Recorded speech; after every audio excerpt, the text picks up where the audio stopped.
Hello students, welcome to this channel. आज हम start करने जा रहे हैं स्फेरिकल मिरर। इससे पहले वाले वीडियो में हमने रिफ्लेक्टिंग सरफेस के बारे में, रिफ्लेक्टिंग लॉस के बारे में, लॉस ऑफ रिफ्लेक्शन जिसे कहते हैं, फिर मिरर के बारे में पढ़ा, फिर प्लेन मिरर के बारे में पढ़ा। आई होप आपको वहाँ तक की चीज़ें क्लियर होंगी और आपने रिविजन भी किया होगा। आज हम स्टार्ट करेंगे स्फेरिकल मिरर। इस वीडियो में हम सीखेंगे स्फेरिकल मिरर्स के बारे में और स्फेरिकल मिरर के जो कर्व सरफेस होते हैं उनके बारे में सीखेंगे, और ये जो सोर्स से बनकर आते हैं बेसिकली हम उनके बारे में सीखेंगे, और कुछ टर्म्स जो स्फेरिकल मिरर के लिए स्पेशली यूज़ होते हैं, यानी वो टर्म्स जो सिर्फ स्फेरिकल मिरर के लिए यूज़ होते हैं, हम उसे देखेंगे। ठीक है, तो सबसे पहले हम यहाँ पे दिख रहे हैं स्फेरिकल मिरर। अब सवाल है स्फेरिकल मिरर जो है, क्योंकि इससे पहले हमने मिरर पढ़ा था, सबको पता होगा। आई होप सुर में सुर मिलाकर आप बोल सकते हैं mirror is that which has a reflecting surface. ठीक है, और फिर हमने ये देखा था मिरर दो टाइप के होते हैं। अगर किसी मिरर का रिफ्लेक्टिंग सरफेस बिल्कुल प्लेन है then it is called plane mirror, और अगर किसी रिफ्लेक्टिंग सरफेस का यानी किसी मिरर का जो रिफ्लेक्टिंग सरफेस है वो प्लेन नहीं है, रदर कर्व्ड है, तो हम इसे स्फेरिकल मिरर कहेंगे। आज हम स्फेरिकल मिरर देख रहे हैं जहाँ पर मैंने लिखा है, साफ साफ लिखा है वहाँ पर कर्व्ड रिफ्लेक्टिंग सरफेस। अब जरा देखें हम कि ये कर्व रिफ्लेक्टिंग सरफेस जो है वो हमें मिलेगा कैसे।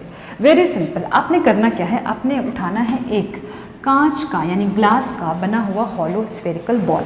ठीक है, ग्लास यानी कांच का बना हुआ एक हॉलो स्फेरिकल बॉल उठाना है। हॉलो मतलब जो अंदर से बिल्कुल खोखला हो, ठीक है, यानी इसके अंदर एयर भरा। जैसे ही आप इस ग्लास बॉल को उठाएंगे, आपने करना क्या है, आपको इसे बीच से तोड़ना है।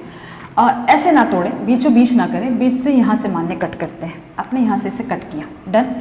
आपके पास एक टुकड़ा है, और जाहिर से बात है ये जो स्फेरिकल बॉल है आप समझ सकते हैं वो किस तरीके का आएगा, वो कैसे निकल कर आएगा, वो एक बाउल के जैसा आएगा। ठीक है, यानी ये जो पार्ट ऐसे कट करके आएगा वो एक बाउल के जैसा होगा। बाउल मतलब वही कटोरा जिसपे आप कुछ भी चीज़ें रख के खाते पीते हैं ना, है ना, वैसा ही कांच की जो बाउल होती है ना, घरों में आजकल बहुत सारी क्रॉकरी, आजकल बहुत सारे लोग क्या होते हैं गिफ्ट में वही सब देते हैं। ठीक है, कांच के बना हुआ जो बाउल होता है, ठीक है, वो कुछ ज़्यादा ही डीप होता है, उतना डीप नहीं जाना, बिकॉज आपको यहाँ पे पूरे तरीके से जो भी मिरर पढ़ना हो काफ़ी डीप नहीं पढ़ना है। ठीक है, ऐसा पढ़ना जिसका जो डीपनेस है वो बहुत कम। ठीक है, इसलिए मैंने कहा यहाँ से कट ना करें, क्योंकि अगर आप यहाँ से कट करोगे तो वो जो बाउल होगा वो काफ़ी डीप आएगा। ठीक है, बट बहुत डीप नहीं लेना है। आपके सिलेबस में साफ शब्दों में एनसीईआरटी में दिया, ढूंढने जाकर एनसीईआरटी बुक पढ़ने की कम से कम हैबिट डालें कि आपने वैसे स्फेरिकल मिरर नहीं पढ़ने हैं जिनका जो कर्वेचर हो यानी इनका जो एपर्चर हो काफ़ी ब्रॉड।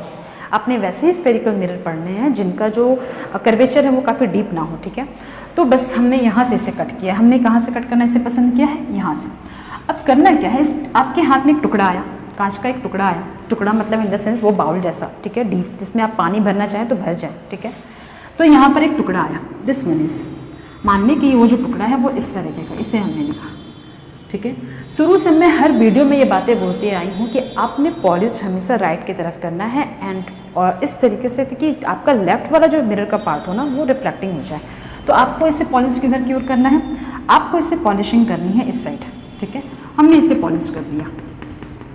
फिर हमने लास्ट वीडियो में भी देखा था कि अगर किसी स्फेरिकल मिरर का जो रिफ्लेक्टिंग सरफेस है वो कर्व्ड आउटवर्ड है, कर्व्ड आउटवर्ड है, बाहर की तरफ आउटवर्ड है। कैसे हुआ ये आउटवर्ड, क्योंकि हमने इनवर्ड को क्या कर दिया था, हमने इनवर्ड को पॉलिश कर दिया था। क्यों इस तरह की चीज़ों को पॉलिश किया, जस्ट बिकॉज कि हम अपने रिफ्लेक्टिंग सरफेस को कहाँ रखना पसंद करते हैं, हम अपने रिफ्लेक्टिंग सरफेस को हमेशा लेफ्ट साइड रखना पसंद करते हैं। डन, तो ये हो गया हमारा स्फेरिकल मिरर। अब ये कौन सा मिरर बनकर तैयार हुआ, ये बनकर तैयार हुआ हमारा कॉन्वेक्स मिरर।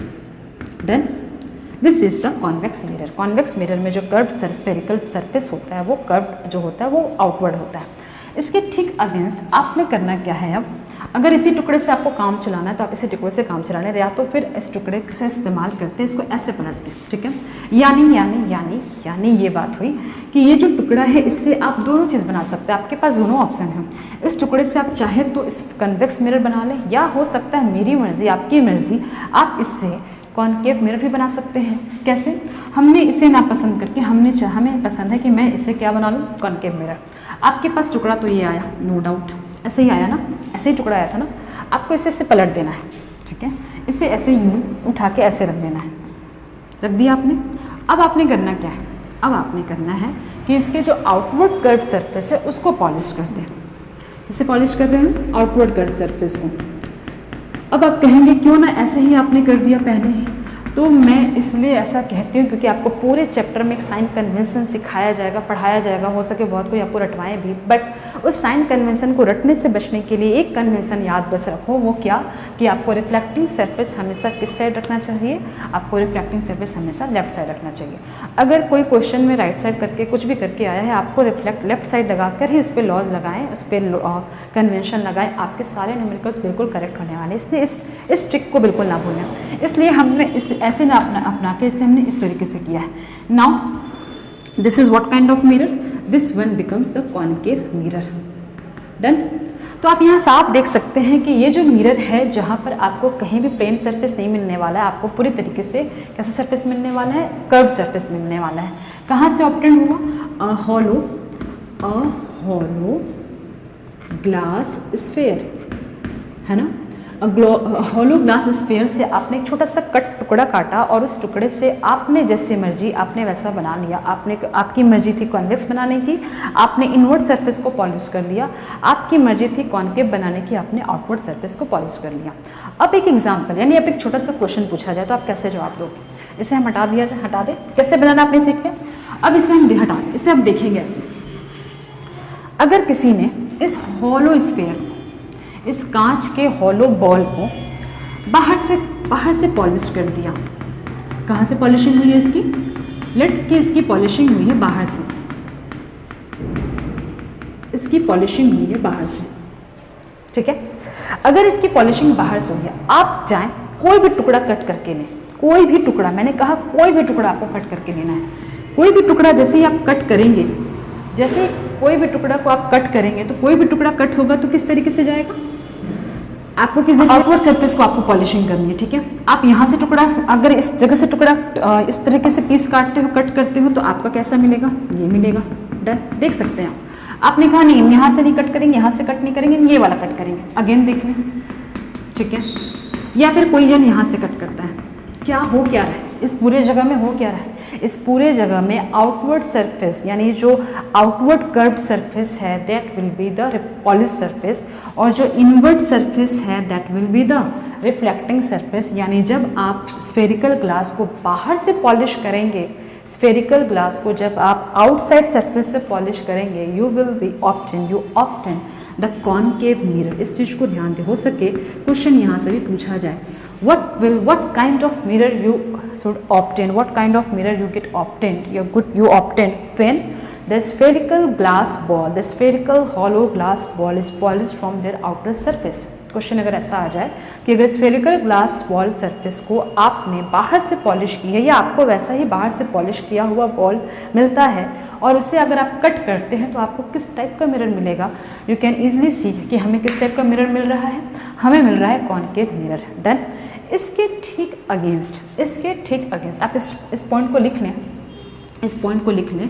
पॉलिशिंग किधर हुई है, पॉलिशिंग हुई है, polishing in outer surface of the hollow spherical glass ball, spherical glass, hollow glass ball भी लिख सकते हैं, हॉलो ग्लास बॉल। तो जब polishing in outer surface of the hollow glass ball हुई है तो आपको किस तरह का मिरर मिलता है, द कट पार्ट, वो कट पार्ट, उसका कट पार्ट कौन सा मिरर देगा हमें, कॉनकेव मिरर। डन यहाँ तक। अब हम जरा देखें कि अगर पॉलिशिंग अंदर साइड से की गई, इसे हटा दें। अगर हमें कोई हॉलो स्फेरिकल बॉल है और इसकी पॉलिशिंग जो है वो अंदर साइड से की गई है, ठीक है, इसकी पॉलिशिंग जो है अंदर साइड से की गई, यानी वो अंदर से बिल्कुल पॉलिश्ड है, तो क्या होगा, तो यहाँ से जो कट पार्ट मिलेगा वो कैसा मिरर देगा। अभी तक आपने इतना दिमाग लगा लिया होगा कि आपको कौन सी मिरर मिलने वाला है। कट करके देख लो, इस पार्ट को कट करो, कैसा दिखेगा, इस तरीके से, ठीक है। भले कन्वेंशन से आप ऐसे चीज़ों को ऐसे रख दो, डजेंट मैटर, वो मैंने कन्वेंशन के लिए बताया है था, तो आप जैसे चीज़ों को जैसे भी रखो। बट यहाँ पर आप देख सकते हो कि ये जो पॉलिश सरफेस है वो ये है and reflecting surface bulged part है। यहाँ से कट करके देख लो, वही चीज़ें होनी है, उठा के ऐसे रख दो, ठीक है। तो ये बहुत ईजी है। तो अब हम कहेंगे इफ़ द पॉलिशिंग सरफेस, या फिर ऐसा कह सकते हैं, if the hollow spherical glass is polish from their inner surface then which kind of mirror you can operate from their cut. तो आप उसके कट से कौन सा मिरर ऑपरेट कर सकते हैं, आप उसके कट से कॉन्वेक्स मिरर ऑपरेट कर सकते हैं। पॉलिशिंग इन इनर सरफेस, अब हम कौन सा सरफेस के बारे में पढ़ रहे हैं, inner surface of the hollow glass ball. तो उसका कट पार्ट आपको कौन से मिरर देगा, ये मिरर देगा आपको convex mirror. Done. I hope कि आपको स्फेरिकल मिरर की यहाँ तक की बातें समझ में आ गई होगी। अब बहुत सारे टर्म्स हैं, इसे मैं हटा दूँ, बहुत सारे टर्म्स हैं, उस टर्म्स को जो हम कहेंगे सिर्फ किसके लिए हम पढ़ेंगे, हम सिर्फ पढ़ेंगे स्फेरिकल ग्लास के लिए, यानी यहाँ पे नंबर ऑफ टर्म्स हैं जो सिर्फ और सिर्फ स्फेरिकल ग्लास के लिए यूज़ होंगे। तो हम नेक्स्ट वीडियो में इसके बहुत सारे टर्म्स के रिलेटेड कुछ टॉपिक्स पढ़ेंगे। तो मिलते हैं नेक्स्ट वीडियो में। Okay, thank you so much.